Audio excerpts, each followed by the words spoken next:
Sure, things are tough. The dust is terrible. The wheat is gone, the prospect for a row crop is diminishing, and all hell's broke loose, but we know what is back of this country. We know what it will do when it gets half a chance. We know that it will rain again, and the high plains will always bounce back like Antaeus of mythical fame, stronger after each fall. Grab a root and growl. Hang on, let's see how this all comes out. John L. McCarty, editor of the Dalhart Texan.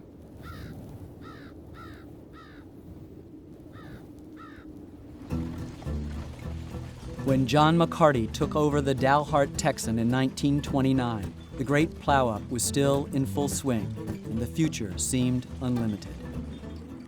But 6 years later, many people in town were losing hope. My faith for the first time is being shaken in this country, the president of the local bank admitted. We need somebody to save us from ourselves.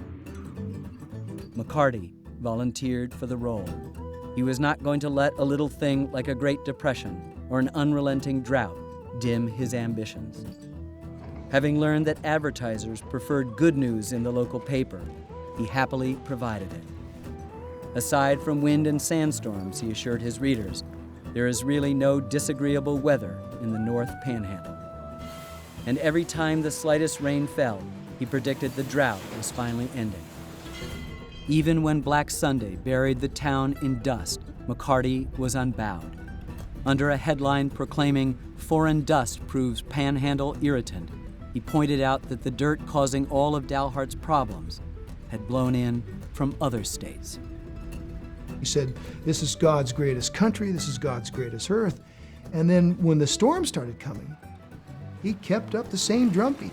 He spun, to use the term we use today, he spun dusters, the worst, calamity that the plains had ever seen, into a positive. He said, these dust storms are beautiful. I love these dust storms. Let us pay a tribute to our sandstorms.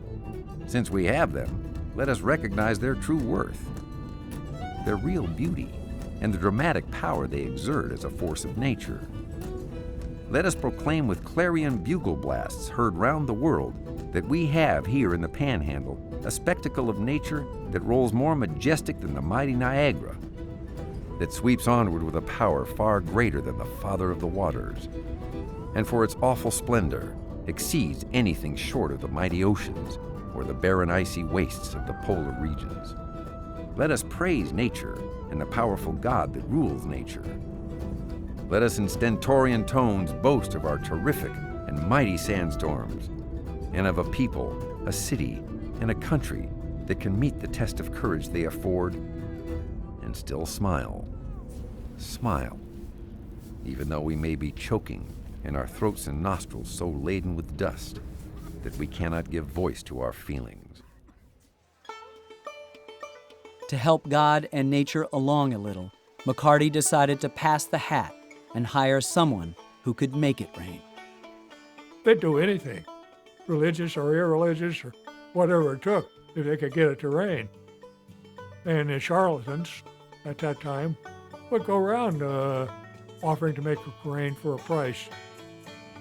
$500, they'd come out and shoot up firecrackers, fire cannons in the air, blow whistles, and dance Indian dances, whatever.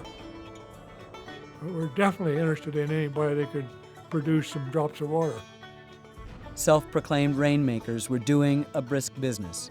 In Central Texas, one of them went up in an airplane and dropped what he called moisture bombs on the clouds below.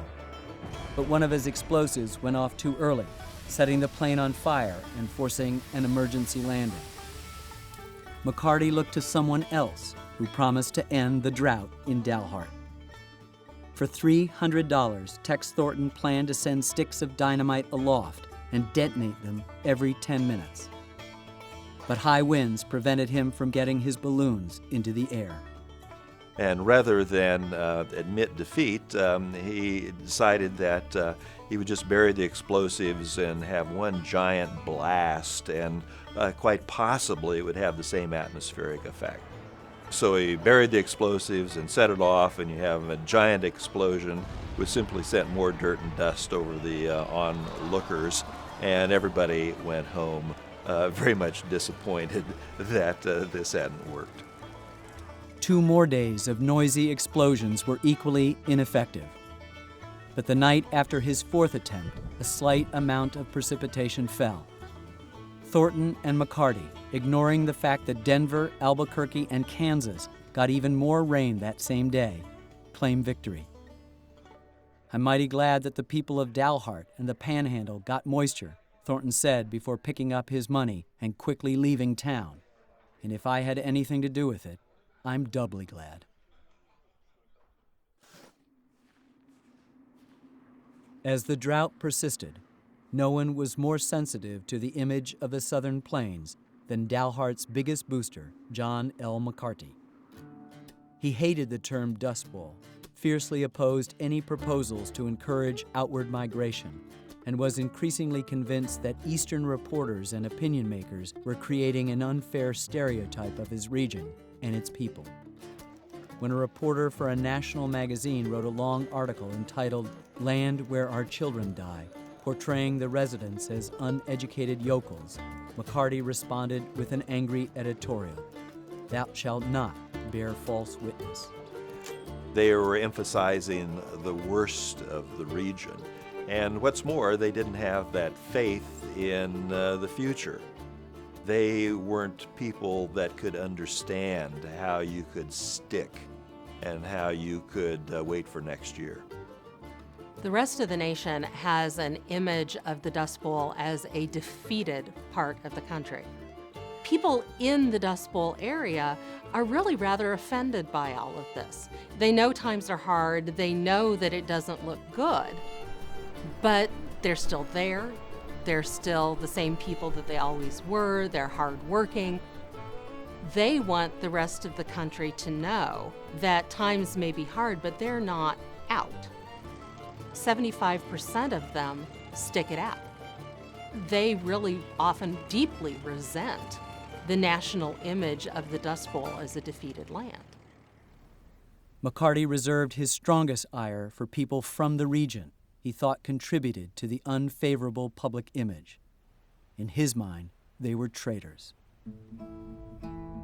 Alexander Hogue was a painter who had grown up in Texas, and his stark portrayals of the land he thought had been so sorely misused began to get national attention, showing up in Life magazine, which gave him the title, the Artist of the Dust Bowl.